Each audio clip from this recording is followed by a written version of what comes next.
ઘણા બધા વેપારી મિત્રોનો એક કોમન સવાલ હોય છે કે જીએસટી નંબર ક્યારે લેવો જોઈએ। તો ચાલો હું તમને એકદમ સરળ ભાષામાં તેનો જવાબ આ વિડીયોમાં જણાવું। પહેલું છે, જો તમે મેન્યુફેક્ચરિંગ કે ટ્રેડિંગનો બિઝનેસ કરો છો અને તેનું ટર્નઓવર 40 લાખ કે તેથી વધારે છે તો જીએસટી રજીસ્ટ્રેશન કરાવવું ફરજિયાત છે।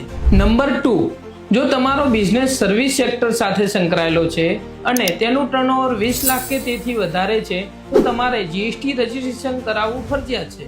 નંબર 3, જીએસટી ના કાયદા મુજબ અમુક સંજોગોમાં માત્ર 1 રૂપિયાની કમાણી ઉપર પણ જીએસટી નંબર લેવો ફરજિયાત બને છે, જેમ કે ઇન્ટરસ્ટેટ સેલ્સ, એટલે કે જો તમે ગુજરાતની બહાર માલ વેચો છો તો તમારે જીએસટી રજીસ્ટ્રેશન ફરજિયાત છે। ત્યારબાદ ઈ કોમર્સ સેલ્સ, જો તમે ઈ કોમર્સ પ્લેટફોર્મ પર માલ વેચવા માંગો છો તો તમારે જીએસટી રજીસ્ટ્રેશન ફરજિયાત છે।